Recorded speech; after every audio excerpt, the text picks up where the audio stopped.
Welcome to the Non-Essential Podcast. I'm Steve Gibson. I'm Ben Matlock, and I got a bone to pick before we get into it today. What you've been doing on Twitter has been a crime against man. It's really no different than what I always do on Twitter, No. just like abbreviated into a rapid fire. No, like, because usually what you do on Twitter is bad jokes. These aren't even fucking jokes, man. Like, I don't know what these are. You have found a way to transcribe every weird fucking thought you ever have into tweets. Yeah, it really is a disturbing look into my mind because that's, yeah. Like, just to give people an idea of what I'm talking about, because this will get published, weeks later. My co-host here, like for a fucking comedy podcast, This is the hot fire he brings to his Twitter, so be sure to follow him or block him right now. Hang on, gotta pull it up. Apples and oranges have had their day. From here on out, comparing comparable things is now pears and plums. Well, for one, I need to point out that's the tweet. Autocorrect. It should have been comparing incomparable things, but no, I like it this way because it's terrible. It's a terrible thing to write. Well, see, as I mentioned on Twitter, what happened, I knew that you'd be fried from work this week because just what you do and this particular holiday tomorrow, right. Thanksgiving, if you're outside the U.S., I knew you would be super busy. But normally we get pretty slow because my line of work has nothing to do with the holidays. But for whatever reason, people decided like, hey, you get a 3-day week, but we're going to make you do 10 days worth of work over those 3 days. So, yeah, it was just my brain like short circuiting. Yeah, and so was mine watching it happen. Like I was so like confused. Like, what is he doing? It's good. Like normally I can get your like ire or whatever a response from you on Twitter, but there's a whole bunch of people, and I was like, okay, these must be good. Yeah, all right, this is a winner. But what disturbs me are like the people liking them. Like, I'm like, what are you doing? I fully expect to like get back. Tomorrow I'll be away from my computer pretty much all day, and I'll get back Friday morning, and I'll sign on, and Twitter will just be like, user does not exist. Yeah, like not even you've been banned. They'll just Steve does not exist. But yeah, we're like Steve said, we're double. I'm double tired today because what I do and the time of the week with Thanksgiving tomorrow, and also we're recording this a day early, so we had to kind of cram to get our topics together.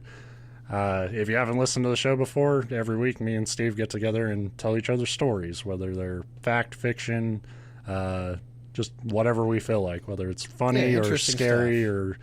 Or just troubling. It's stuff that at least we individually find interesting and then just hope that other people do too. Right. And usually if we find it interesting, the rule of thumb is it can be interesting on this show. That's what we've been trying for. We're 24 episodes in now, going for 25 here. Hopefully we'll do it this time. We'll see what happens when we're forced to cram, work a little extra hard. Yeah, honestly, last week's episode was probably lazier for me than this week. So October, I kind of joked about how we made a bit of a horror month out of it. Well, you were doing your own thing with a piece of shit Napoleon Hill. But I was doing, ghost-related stuff, but I was always joking, like, how our podcast always falls back on horror and shit, at least on my end, because it's just the shit I'm into. You fall to horror, and I fall to murdering horror, or people dying in horrible way. We have our comfortable little niche, and they're both terrible. But your comfort zone are nightmarish survival stories where only one person out of 15 survive. And then one survivor probably wishes they hadn't. But yeah, and my people, luckily, they died a long time ago. But yeah, so what better way to celebrate Thanksgiving than with a random ghost story that has nothing to do with Thanksgiving? This is the story of the Bell Witch of Tennessee. It was interesting. I don't know how I just found Southern folklore stuff, but that's how I ended up here. The story of the Bell Witch starts sometime in 1804. John Bell moved his family to the northwestern Tennessee's Red River settlement. After years of living here without much incident, in 1817, John Bell supposedly witnessed the apparition of a strange creature. This animal supposedly had the body of a dog but the head of a rabbit. That doesn't sound too scary. Well, not quite recognizing what he was dealing with, Bell did the only reasonable thing in this situation: panic and open fire. Well, yeah. That dog's got a rabbit head. Kill it. It was the most southern reaction, I think. To this is an animal we've never seen before. Get my gun. He didn't hit anything though, and whatever the creature was, it supposedly ran off. After this incident, the rest of his household began to have odd encounters. His son Drew claimed to have approached a bird of extraordinary size as it had perched on a fence. I don't know what that means, though, because I've seen parrots that I would call extraordinarily big, and I wouldn't call it a ghost or an omen. Isn't that, the key to these kind of stories, though, is to use words that, evoke a strong emotion but really mean nothing? Right. Totally. And this whole story, this is one of the, because I've talked about, like I said, I've talked about a lot of ghost and horror shit on this show. This is the one that I think I was losing my temper the most making notes of, because it's such a stupid story. And that, people believe it's one of those ghost stories that's, more insulting than fun. I talk about how, ghosts, I don't believe in them, but I think they're fun. This is not a fun one. This is just really dumb. But there's fun parts to it, and we'll get into those. So his daughter Betsy supposedly saw a girl in a green dress swinging from an oak tree, which is especially odd because, as we all know, the color green wasn't invented until 1962. That dress is not sepia tone. Right. Wait, it's not black and white like the rest of us. A slave of Bell he supposedly saw a large black dog that would just follow him on the evenings he went to visit his wife. The only thing that's scary about that to me is just the obvious sentimental horror of having to arrange visits with your wife. You're right. That's exactly what I was... tied directly to the many other horrors of slavery is just that's what's scary about that. Not that a dog followed him. I've been followed by dogs, and it's not really scary. It's more sad, and you're like, well, I want you to come with me, buddy. Right. Come on, let's go get some food. Your owners suck. So as these encounters began to accumulate, the odd experiences began to affect the house directly. The family would hear odd sounds of gnawing on their beds, the sounds of dogs fighting, and what they thought were chains scraping along the floor. John Bell began to experience just random fits of paralysis in his mouth. That it doesn't elaborate much there. Bed sheets would be pulled from the children's beds while they slept, and whatever this entity was, it quickly got violent as it would pull their hair and scratch them. It seemed particularly interested in going after Betsy, who was slapped, pinched, and stuck with pins. So... So it's like a evil spirit, but not that evil. Just a fucking I'm going to bully. hurt you a little tiny bit. Just a real bully, but not I'm trying to kill you yet. The Bells turned to their friend James Johnston for help. So he decided to stay over. After retiring for the evening at their house, Johnston was awakened by the same sounds. The next morning, he told John Bell that it was a spirit, just like in the Bible. Just like it, all those ghosts that are pulling your hair and stucking you with pins in the Bible. Chapter in the Bible where Jesus and three of the disciples were basically the Ghostbusters, but yeah, that's my favorite part. Bill Murray crosseth the streams. Bill Murray is Jesus. Soon the haunting became a big deal publicly, with many traveling a great distance to see the witch. That would be worse to me than the ghost, is people coming over randomly. Yeah. And it never really elaborates, like, were they charging for this or... But this whole thing is, like, there's something... There's so many reasons for what could be going on, and none of them are good. And you're just wondering, like, where the profit was. So, like, it became a big deal publicly, and I guess when they would ask the spirit questions, like when people would visit and ask the spirits questions, it would claim to be a disturbed spirit, but just offer a variety of explanations for why it was a disturbed spirit. So it's like the Joker of ghosts, I guess. Like, the big reoccurring one was like a Native American burial ground origin story, which for some reason, John Bell's son, Drew, like immediately went on an unproductive search for buried treasure. Like the moment he heard burial ground, he's like, oh, then there must be gold. Makes sense. You're like, well, fuck it, we're haunted anyway. I'm taking their stuff. And it's such a leap in logic, but I respect the hustle. He's like, wait, there's fucking money under here. Now that the ghost was talking, boy, did it ever fucking talk. It was well acquainted with biblical text and supposedly liked to get into religious arguments. So it's really kind of like the first internet troll. And it also shared gossip about other households, even quickly visiting other homes and coming back with details when asked to.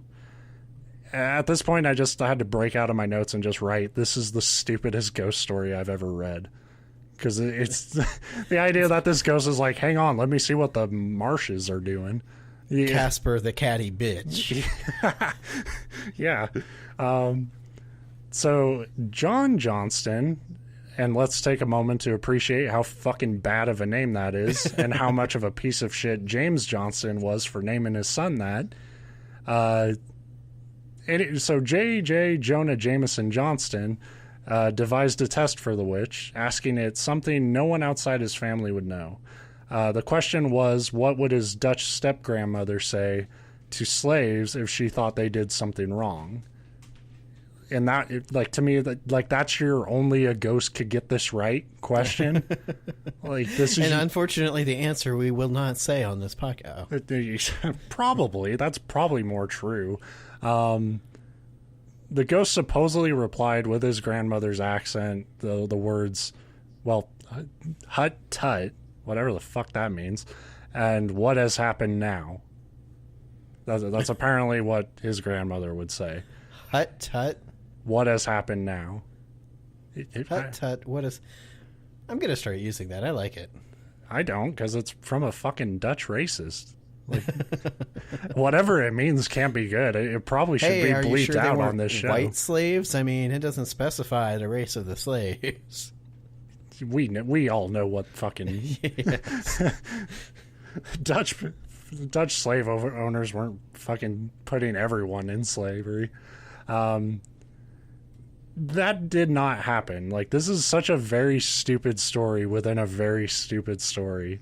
Another account has an Englishman visiting and investigating the witch. At some point, he made a remark about his family back home, and the witch suddenly began to mimic his parents in what I was sure is like a spot-on English accent. It had to be one of those mocking, like, blimey, off in the States, eh? Like, that had to have been the voice. Like, and instead, like, this Englishman's like, that's my wife. This is so fucking dumb. Yeah. And this is like one of the most notorious ghost stories in like the southern United States. Like, this is such a big fixture there. The witch apparently did this, mocking accent the next morning, and the Englishman quickly left. And they say that he later wrote the Bell family, and stated that the entity had visited his family in England, and he apologized for his skepticism. So this witch gets around. Yeah, well, if she can jump to, like, the other end of town to figure out who's fucking who in this shitty little village, like, of course she can get over to England. The witch was apparently very nice to Lucy, who was John Bell's wife. Lucy would receive fresh fruit, and the spirit would sing hymns to her.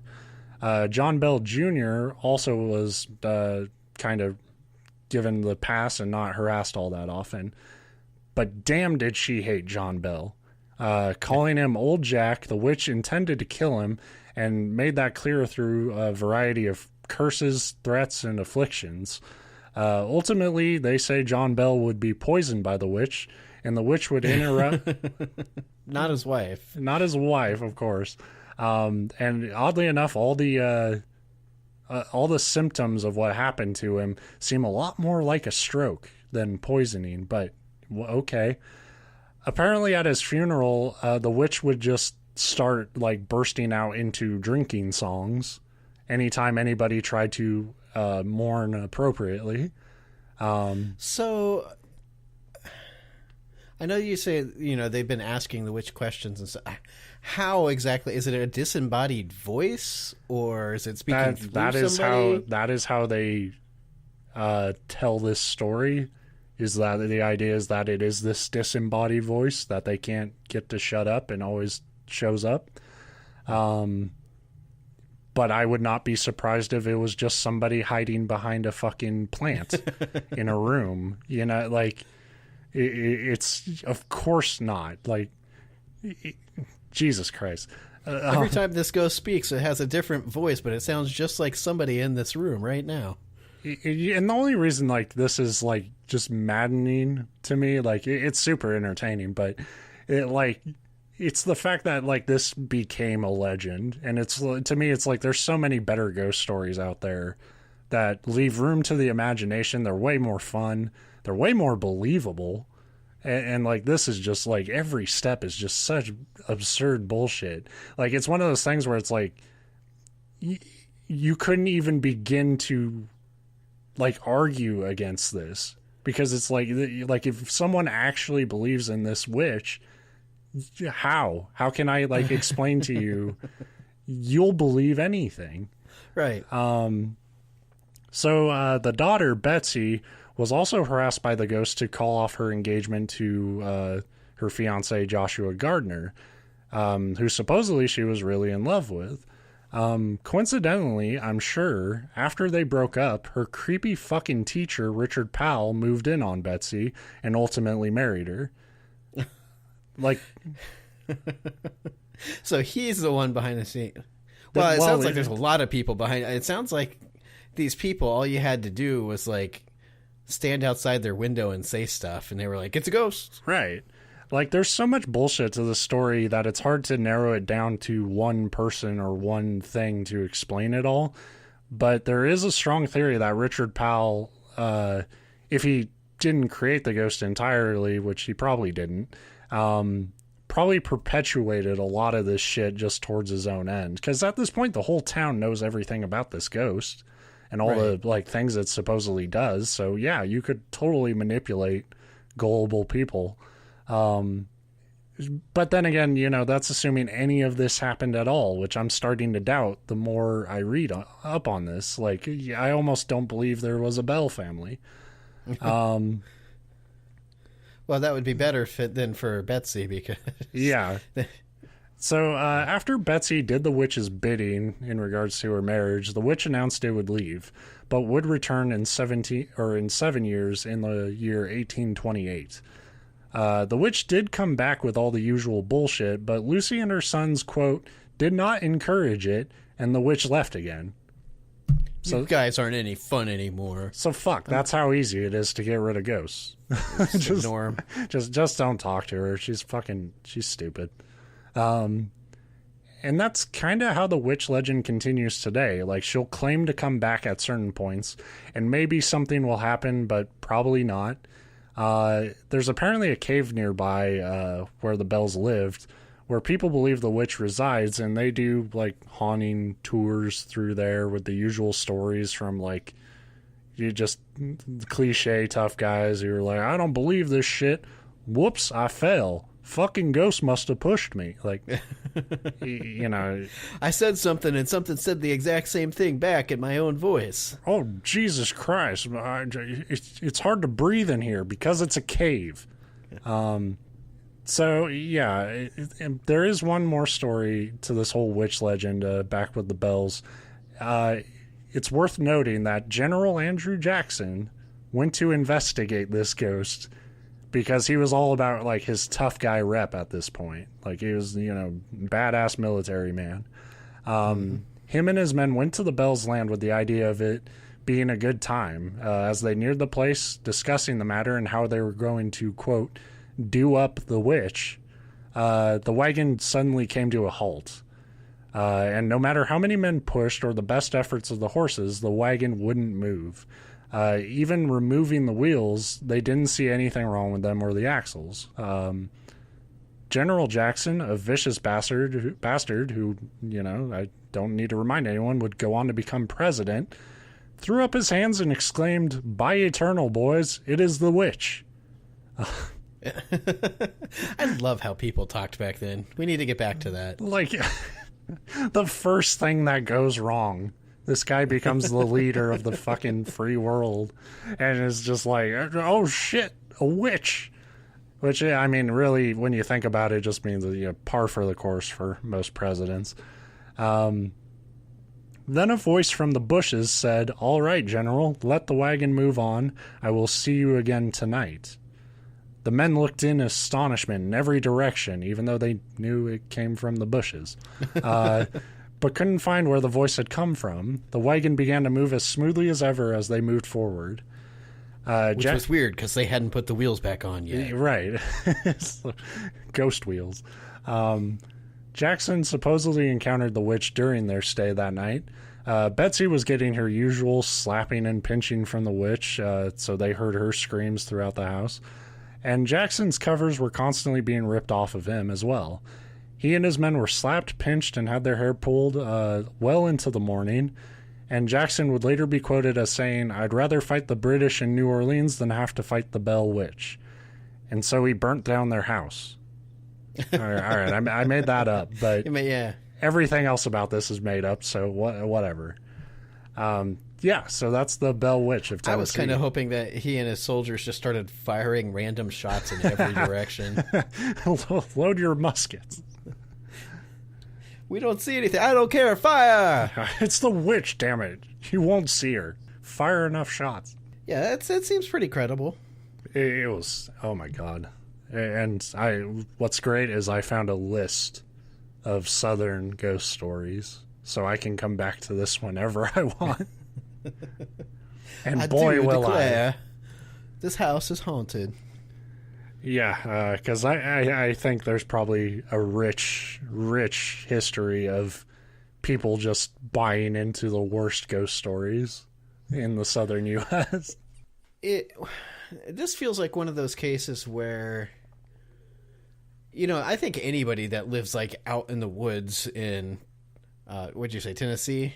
Yeah. Well, anywhere, but yeah, say Tennessee. You're going to have creepy things happen, and you might even see an animal that you can't immediately identify. It doesn't mean it's a weird animal. It just means like you haven't the seen angle or something makes it look, and so it's easy to get freaked out. But then that's where you need friends that are just like, dude, it was just a dog, and not like friends that are like, man, that might be a witch. Well, that's the weird thing. Where I live, we have deer everywhere, and if I'm like out in if I'm in the park or anything and I see deer like in person, I'm still like, holy shit, what is that? Like, there's a little bit of like, what is that? And then you're like, oh, it's a deer, right, you dumbass. But say it's nighttime, you might not know. Like, you'll just see. You just catch a piece of it as it's easy to not see an animal when it's standing still, and all of a sudden it moves, and you just catch like a glimpse. And, right. Yeah. I mean. But that's my point. Like, as they encouraged it, and then like once you establish a story, you feel too stupid to be like, oh no, I think I was wrong. So then they just kept like expanding upon it, and then it seems like one of those things that once it got enough like notoriety, everybody wants to be a part of it. So then that continues to make it grow. Right. Nobody wants to be the person that's like, oh yeah, I went to see the Bell Witch and nothing happened. Right. You're. Well, yeah, and I do find it funny throughout that whole story how, like, John is the only one the witch seems to have a real problem with. Like, she's shitting on shot at her. She's shitting on Betsy, but it's like, hey, fucking John, I'm gonna kill you. I'm gonna kill you one day. That thing that happened to you that happens to lots of people, that was poisoning. And like, I do love the idea of his wife just like not paying attention, really. Like, honey, that ghost that likes you wants to kill me. Mm-hmm. It's such a nice ghost. You're blowing it out of proportion. Yeah, just ignore it then, John. I think she was the witch. Okay. I don't think anyone was the witch. I think all of this was a lie. I like how a lot of these stories are like it was a ghost witch. It's like, wait, why does it have to be a ghost and a witch? Like, either one would have its own. Well, they say I did leave it out because nobody actually knows like what the story is behind it, but like they say the witch was the spirit of some old woman that John had wronged before he had settled there, but it's all bullshit. Figured it was the spirit of the dog rabbit that he tried to kill. It's like, hey, fuck you. Well, it could be both. You know, if she was a witch. Yeah. So unfortunately, 25 episodes in, still haven't found a credible witch story. I'll keep working on it. One day I'll find it's out one. there. It's out, yeah. And you'll know you found it when you start to get haunted after we record the show. That's really all this is about. Like, I just want some excitement in my life. Yeah, you're taunting them. Yeah, like, haunt me, damn it. Quit haunting nice people who want nothing to do with you. See, and we're joking about this, but you'll go to edit the show in a couple days, and there'll be the voice in the background. Well, it won't be anything like too creepy. It'll just be a disembodied voice reading my tweets, and you'll go insane. And I'll be like, "Wow, a friend, finally." Yeah. So that's my half of this show. Goodbye. This is the point where Ben tunes out as I talk to myself. My topic, it's another one of these weeks. We've talked about it, but it's like so serendipitous how this happens, where I had some ideas, but I wasn't sure what I was going to do. And then I just kind of thought of something, and I Googled it, and it turned out to like indeed be a cool story. But it also like just happens to really tie in to something else. We play a lot of video games. We used to do a video game podcast, and lately I've been playing Hitman and talking about it. Hitman from 2016, if you're familiar, not the new one. And so I thought I'd look up attempts on Fidel Castro's life, because that's not in Hitman. That's a very specific thing to try to find. No, well, that's the thing is like I didn't look it up because I've been playing Hitman, but then as I started reading it, it's a freaking Hitman game. Like it's ridiculous how, and to be more specific, these are CIA attempts on Fidel Castro, because Fidel Castro claimed that over the course of his life, obviously he's dead now, but at one point he claimed that over 647 attempts had been made to take him out. Which he boasted about, because it's funny, in the mind of somebody like him, saying 647 times people have tried to kill me and they've all failed. It's like, look how powerful and unstoppable I am. And that's such a specific number that I'm just like, well, then he can't be lying. Right. So, like, he's smart. He actually kept track. Yeah, you don't just say, oh man, hundreds of times. He says 647. But of course, for me, if I hear somebody's tried to kill you 647 times, I think that also speaks to like how shitty of a person you probably are. Yeah, maybe. I'm not defending Castro specifically, but on the global level, it's like, just because countries want you dead doesn't mean you're a bad person. It just means you're bad for them. It really made me curious. I wanted to look up, but didn't have a chance. And I'm sure it'd be hard to find anyway. But it's like, what are the most assassination attempts on a good person? Like, who's got the most of those? Usually a good person, it only takes one, unfortunately.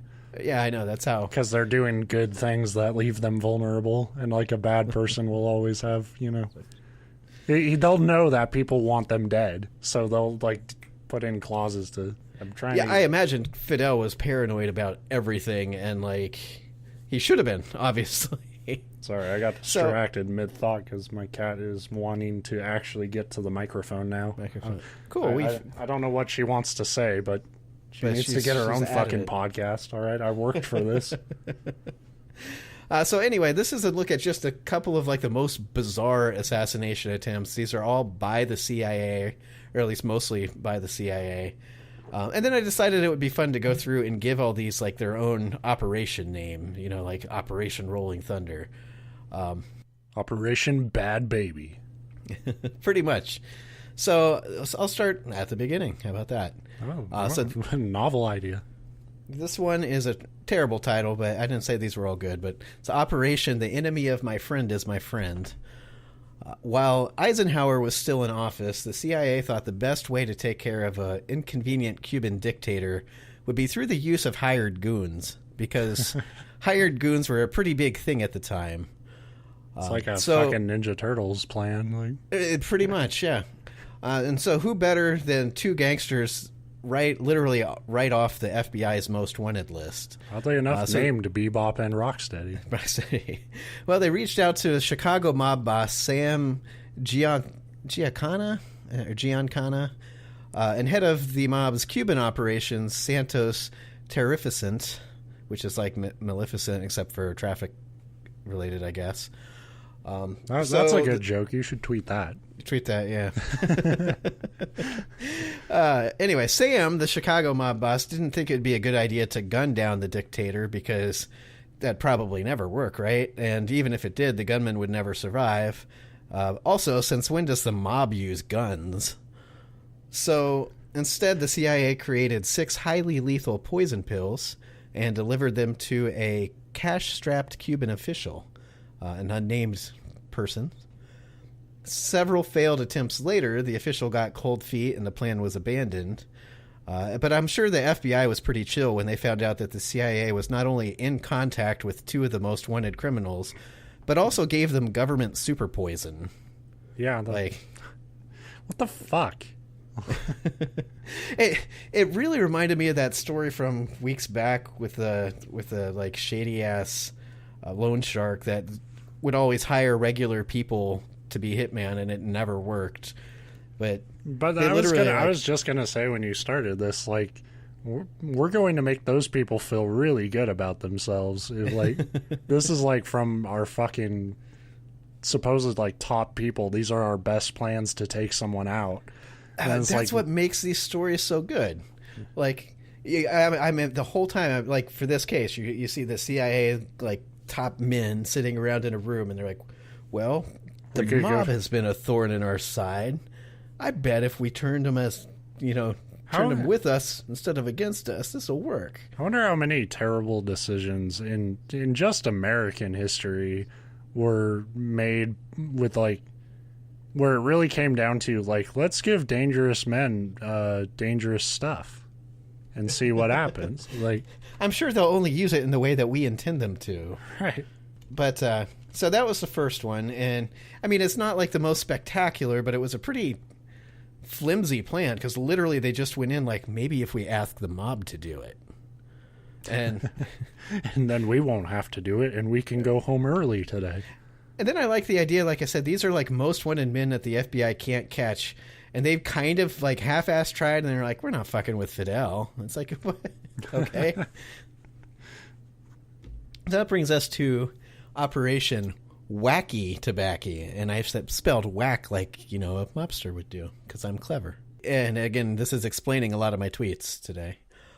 So in 1960, the CIA poisoned a box of Fidel's most favoritist cigars with an extremely powerful botulinum toxin. If you're not familiar with it, which gets you so high. Botulinum toxin is a bacterial toxin that blocks neurotransmitters and causes what they call flaccid paralysis, which sounds horrible. Mm-hmm. It's extremely lethal, though according to Wikipedia, it's also used in medicine and cosmetics, so that's neat, I guess. Terrifying, you mean? Right. It's like, this is a CIA's toxin of choice to kill people. Also, you can brush it on your face. You know that blush killed Castro, right? So all Fidel would have to do would be to put one of these poison cigars in his mouth, and voila, no more Fidel. So in 1961, the box of cigars was delivered to a unidentified person And unfortunately, Fidel started vaping. Exactly. He must have. It literally said, nobody knows what happened to the cigars after that. But they obviously didn't kill Fidel. So a lot of these plans also left me thinking, like, I imagine somebody's like, haha, I got a box of Fidel cigars. I'm going to enjoy the high life. And then there's just a bunch of random dead people. Or maybe all this time, like, we thought in, like, photos and stuff, Fidel was smoking cigars. But he was actually, like, he doesn't know how. So he's just, like, eating them like sausages. Well, but that would have killed him. Maybe he was just, I don't know what he was. But after decades of eating cigars, he's probably... True. He's built up like his stomach's made out of iron. He hasn't had a real meal in 30 years. So then when that didn't work, these aren't in order, but we'll, for the sake of storytelling, say they are. Yeah. All of this is failing in the course of a year. Pretty much. It was a pretty, like, compressed time period that that the CIA specifically tried to kill Fidel. So then they devised Operation Conk Him Over the Head, and conch is the seashell. So this might be my favorite and probably the most Agent 47 of, like, all the Castro assassination schemes. So you just threw it at him? It's even better, but it is extremely Hitman-y, the video game. Not Hitman, an actual person that knows what the fuck they're doing. Well, Hitman the video game is Hitman the life, you know. Yeah. Well, I did not know that Fidel Castro was an avid scuba diver, but the CIA did know that. And anything that a target enjoys doing is a weakness that you can use to take them out. Especially when that thing they love is being underwater in the ocean where seemingly everything wants to kill you. So they had, sharks, poisonous spiny fish, drowning, sharks, a lot of, like, really deadly things at their disposal. So they chose a seashell. The idea was brilliant in its simplicity. They would rig a seashell with explosives and plant it in the area where Fidel would be diving. To ensure that he'd trip the explosive, they'd paint the shell brilliant colors. So surely the curious dictator would, like, doggy paddle on over and then boom, no more Fidel. Unfortunately, this was an attempt that never made it past the discussion phase because presumably at some point, someone pointed out that this brilliantly simple plan was also brilliantly stupid. But get the fuck out of the room, Mark. Like I said, I love the idea of these are our top guys, presumably. This is the CIA's early days, so maybe our top guys were just like Bill and Jim from the block that were like, yeah, who wants to be in the CIA? But they literally sat around and like, well, maybe if we put explosives in a seashell, that's the ticket. I got it. What if we get an inside guy and he puts a banana peel at the foot of his bed? When he wakes up, he has no chance. He'll slip and bam, no more Fidel. And just to put these in perspective and make them even better, these were the plans they came up with in favor of, how about we just shoot Fidel Castro? Like, that's the thing. Like, all of these are very obvious assassinations to begin with. Like, like a fucking seashell doesn't just naturally blow up. So right. Everyone would be like, oh, he was murdered. So there's no reason to not just murder him then. Even like the cigar things where it's like, we're poisonous cigars. Like, well, once he's dead, they're going to say, why did he suddenly fall over dead with like foaming at the mouth? It's not like any of these attempts are going to look accidental. Right. So that brings us to Operation Getting Under His Skin. So while the seashell idea was stupid, the CIA was sure... This one is like when they shrink themselves down and go inside Fidel. Fantastical Voyage show. It's a Magic School Bus episode. How to kill a foreign dictator. Well, they realized that the seashell would never work, but they were sure they could still use his scuba diving against him. So they went back to the drawing board. This time, their top men devised a plan to lace a scuba diving suit with a fungus that would give the dictator a debilitating chronic skin disease. Oh, man. I guess this is becoming so much work. Like, right. And I guess, so like the idea, it didn't say like the other toxins were fatal and like instantly fatal, and this is like a debilitating skin disease. It's like, so what, are the Cuban people just going to stop taking him seriously when he's constantly itching himself? Like, I imagine it was one of those like flesh eating deals, but still, like, it just seems way more complicated than like, hey, how about we have somebody shoot him? Yeah, if we find a strategic position, it really makes it really makes the bumbling of most like famous assassinations in America, like Lincoln and Kennedy or whatnot, like it makes like the conspiracy theories around those types of things like sort of lose credibility to me, because it's like, actually no, the simplest solution there is probably the right one, because like because it worked. Because if you actually try to do anything elaborate, like it will never come together. Not if it's the CIA anyway. Jeez. Yeah. So to be fair, I'm not saying I know like what happened in those assassinations for sure, but I'm just saying like this. Well, but we do know that somebody took a gun and fired a bullet into the people. Like, yeah, we do know. Like the whys and who's behind it might be a little fuzzy, but I'm saying whatever happened was way more simple than let's put a parasite in the car with him.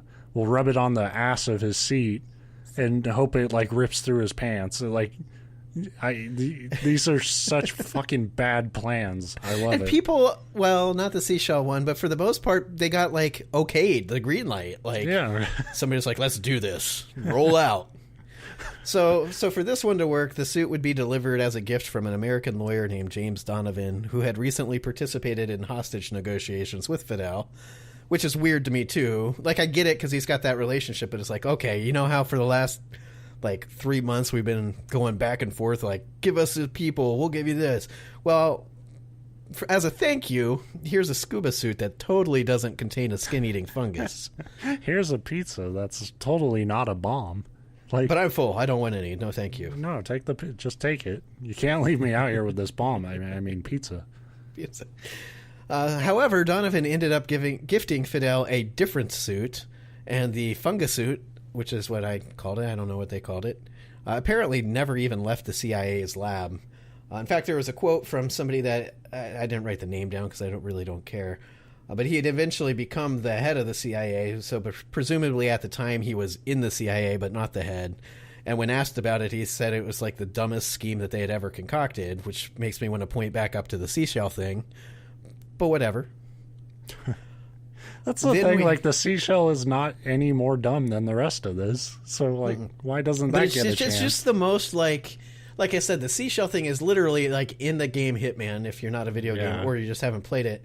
Like, you can put explosives in, like, the weirdest things. Like, the one I'm doing right now, you can use an explosive golf ball to kill somebody. Yeah. So like, it we're talking literally about a game fits. where I killed a man with a coconut to steal his clothes. Like, right. It's just batshit, but then I was reading this, and I'm like, suddenly Hitman has a whole new level of, like, credibility to me. It's very grounded.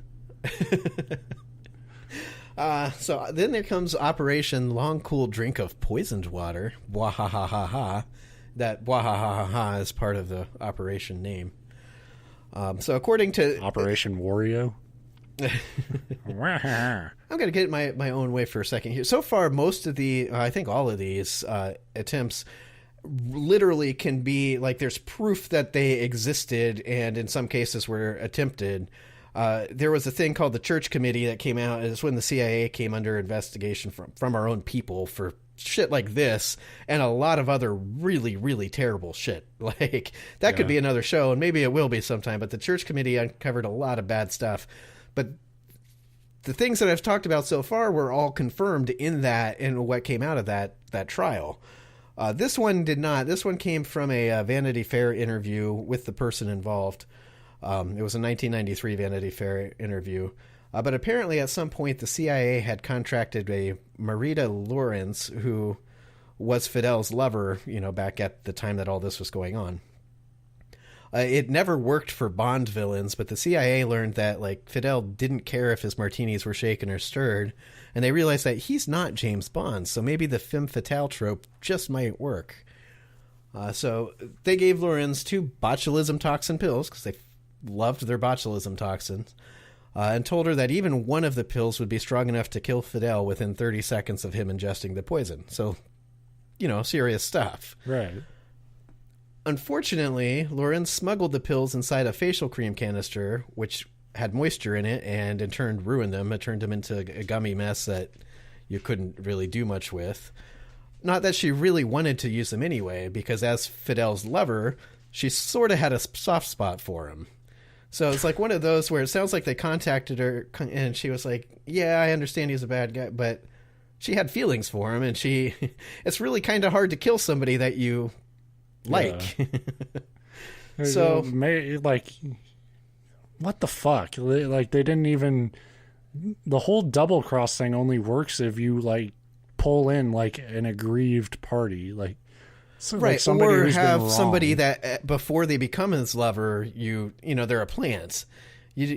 It's harder to get somebody's, like, current love interest to be like, hey, by the way, I know you love this guy, but you'll kill him for us, right? Like, you put your own people in there, or you make sure that you can make one of his people yours. Like, you don't just, like, find one of his fucking friends and be like, hey, you should shoot him. Because they'll be like, okay, I guess. Well, what? Hang on, you know I'm not on your team, right? And then again, think about it. They gave 2 super poison pill, and there's not really such thing as super poison, but I mean very, very lethal pills to somebody that obviously wasn't that qualified for him. Like, they didn't scrub the background that well if she really wasn't on board with this plan anyway. And they didn't, like, and what kind of fucking plan is it if you don't tell her where to hide the goddamn pills? Like, right, give her at least a decent way to smuggle. Literally, they're just like, here's 2 pills. If anybody eats them, they'll be dead in 30 seconds. Good luck. And shove them in Mission your cream briefing that over. you're going to be putting on your face. Like, any questions? No, good. Get out. But I do have... No, we said no questions. It's too no late. questions. Go. So, in addition to her cold feet and the fact that the pills were destroyed anyway, Lawrence would tell Vanity Fair that at one point, Fidel actually handed her his pistol and said something like, you know you'd never be able to do it, which is weird because that kind of implies that he knew that somebody wanted her to kill him, although it might have just been his, like... Fucking at this point, it's so goddamn obvious. Like, right. I would not be surprised if Fidel knew about all of this shit before it happened. But here's how she painted the full scene. He handed her the gun and said, you know you'd never be able to do it. And then he grabbed her and they made love. Presumably while Shirley Bassey belted out the theme song to Goldfinger. Because as it turns out, Fidel just might have actually been James Bond. That is definitely a Bond scene where you, like, you fuck so good. You turn her around. You couldn't kill me except with sex. It was like, goddamn. Unfortunately, like, instead of, like, you know, the soulful seduction of Daniel Craig, it's fucking cackling Fidel and his, like, cigar smoking shit. Bluesy, brassy, like, awesome theme song. It was probably, like, you know, Cuban street festival music playing. Yeah, it was just like fucking car horns honking. And it was basically a Motel 6. It was... So that brings us to Operation Mightier Than the Sword, which you can probably figure out where that's going. The CIA loved their poison, but they just couldn't figure out how to get it into Fidel. What if we put it on a bullet and put that bullet in a gun? In a gun, and then aimed the gun at... But they tried cigars, they tried scuba suits, they tried women. They all proved undependable. And we've all heard the, like, KISS method, keep it simple, stupid. Well, the CIA hadn't heard that, so instead they decided to create a pin that would hide a hypodermic needle that could be used to deliver a lethal dose of that sweet, sweet botulism. They said the needle is so... They were going for make it hard as fuck, dumbass. Like, but it's not a great acronym. They're like, look... In the international spy community, if we do this the easy way, we'll be the laughing stocks. We gotta have some convoluted fucking spy, you know, toys here. They said the needle itself would be so small that no one would ever feel the injection. I don't know that that's the thing, because I can fucking feel a mosquito bite, and I don't, you know, whatever. But then their next job after creating this pin with this tiny hypodermic needle would be to convince somebody to get close enough to stab Fidel with a pin, and it would have to be somebody that they could convince that Fidel would not only not feel the stab, but that nobody would put 2 and 2 together that just after awkwardly shoving a pin at somebody, they fall over dead, and that it wasn't you that did it. What the fuck is this organization where it's like we don't have anyone who would be willing to do a dirty job like this and believe in the, like they have to like get the goddamn permission of the person like to be like, oh, it'll be fine. You just do it. Don't be a wuss. Fortunately, they did find a high-ranking Cuban official that fit that specific bill. Unfortunately, the official himself was less than impressed with the pin's design and asked the CIA to create something better. That's literally smart man. Right. It's like, I'm not fucking using this. Are you dumb? Then, on the day that the pin was to be delivered to said official, their plans got sidetracked by the untimely assassination of John F. Kennedy, which you brought up before worked because it was a gun and a bullet and not a pin with a hypodermic needle in it. It wasn't fucking goddamn botulism. Right.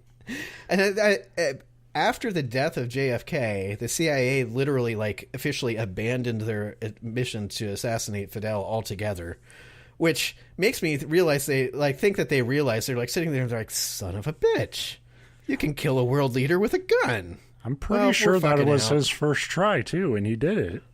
Like, or maybe somebody gave, like, a Trump-esque, like, quote where they're like, we have all these rules for international espionage and they just shot him. It's just not fair. They stomped their feet and like, I'm going home.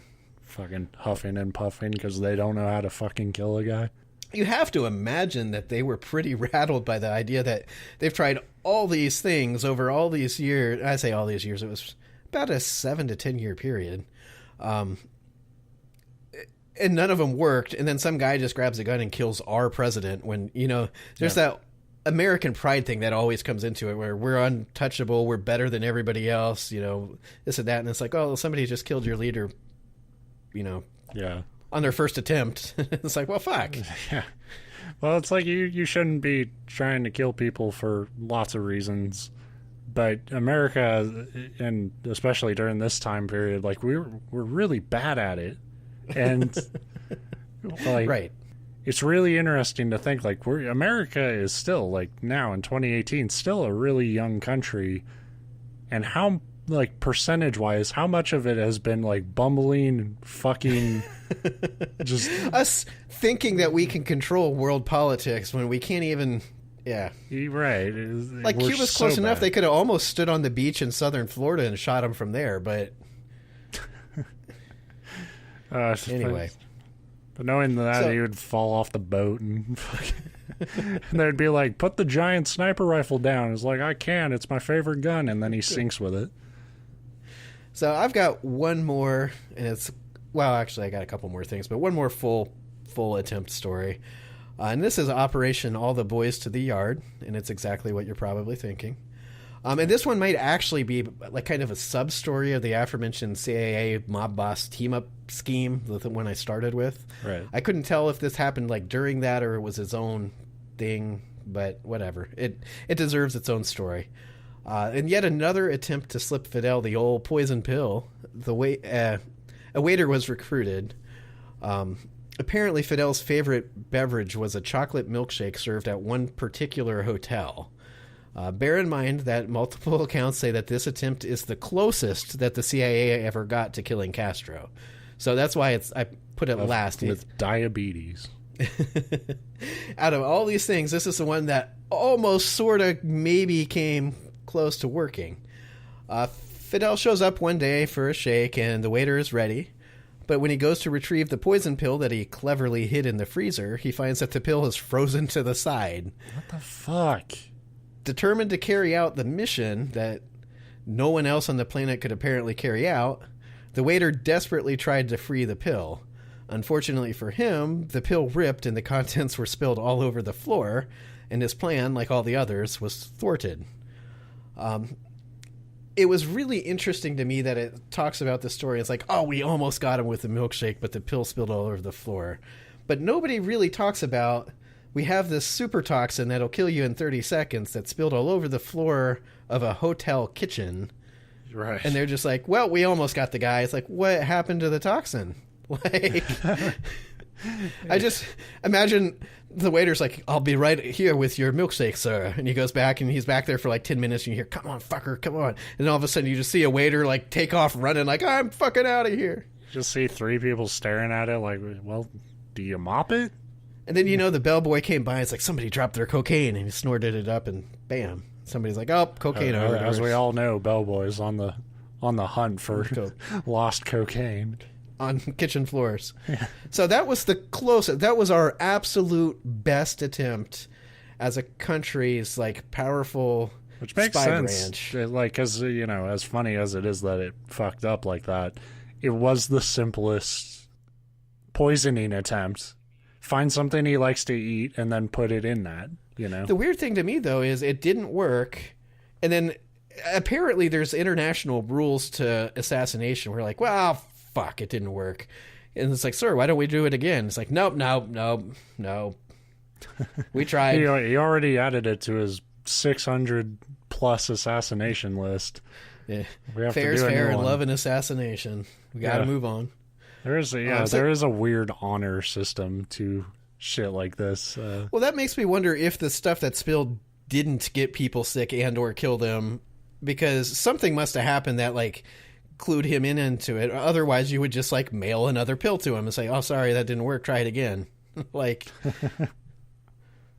but a lot of these people, when they try and it doesn't work, then they suddenly grow cold feet. Like, fuck, couldn't try that again, which would screw me in the game Hitman, because I usually have to try like 37 times before I get the chain of events to work out correctly. Right. But anyway, I've got 2 more little notes. They're not full stories, but one of the most famous CIA attempts was the exploding cigar, which there's really not much to write about it, but it's exactly what it sounds like. In fact, if you look into it, it's kind of debated if it was ever actually attempted, if it was ever seriously discussed, or if this is 100% a myth. But still, the idea that the CIA would try to kill Fidel with one of those like Acme exploding cigars right. was fucking just Three Stooges goddamn bit. What I didn't really realize, mostly because I never really thought about it, you always see it in, like you said, Three Stooges, Looney Tunes, that kind of stuff.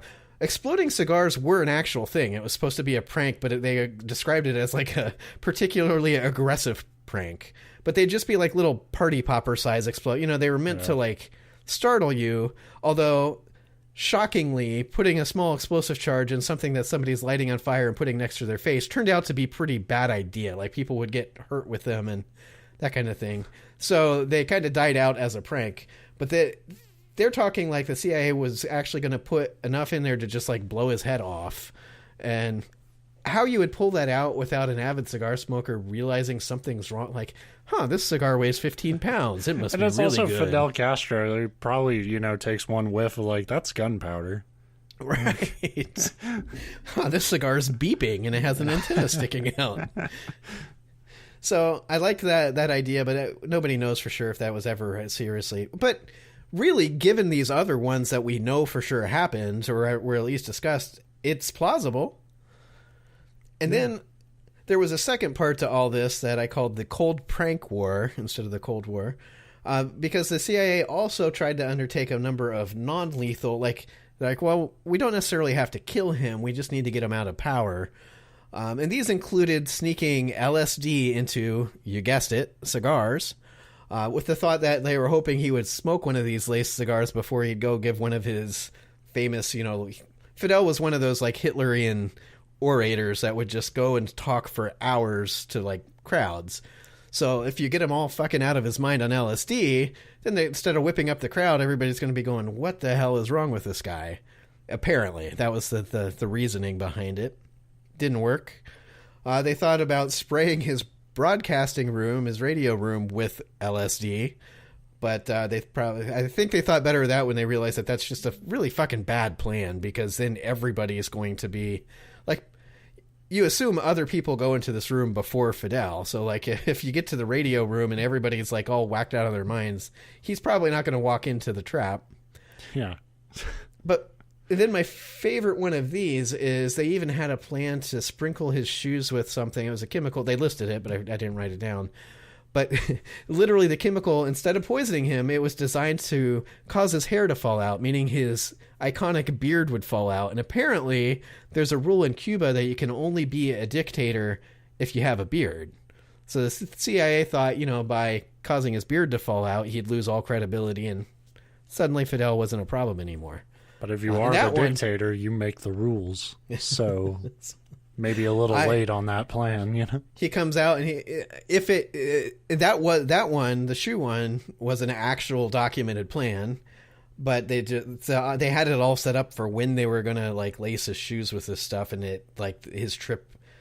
It didn't work out, but it was the dumbest fucking plan anyway. That's probably the best for them that they didn't, because I think all Fidel would have done is if his beard hair fell out, he would just address the country and say, it is now illegal to have a beard. I feel like if you were the guy writing the reports for these plans, what they were, what was supposed to happen, once you got to the point of why didn't it happen, you would always just write, it didn't work out. It just doesn't work. It was a bad idea. In my signature way, the story does have if you really want to make yourself mad, most of my stories can be funny or whatever, but then have an ending thing that if you think about it, it'll really piss you off. This was the early days of the CIA.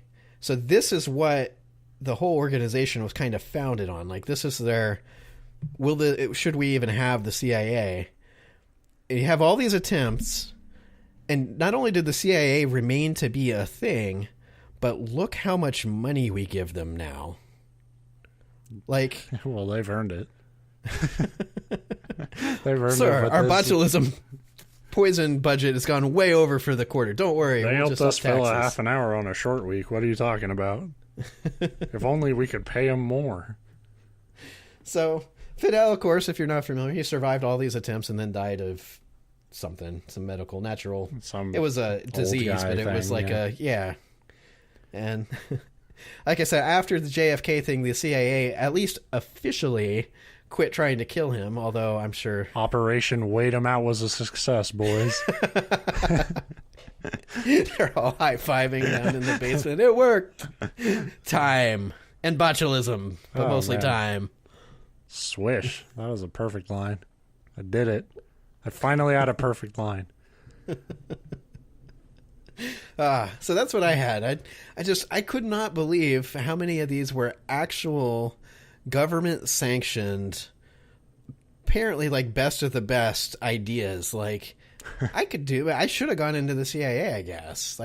I watched way enough Looney Tunes to I am just as creative of a Hitman player, if not more creative. I think I could do it. Right. Yeah. I said, I just killed somebody by pushing somebody else off a balcony on top of them. So they didn't try that. Maybe they should have. Yeah.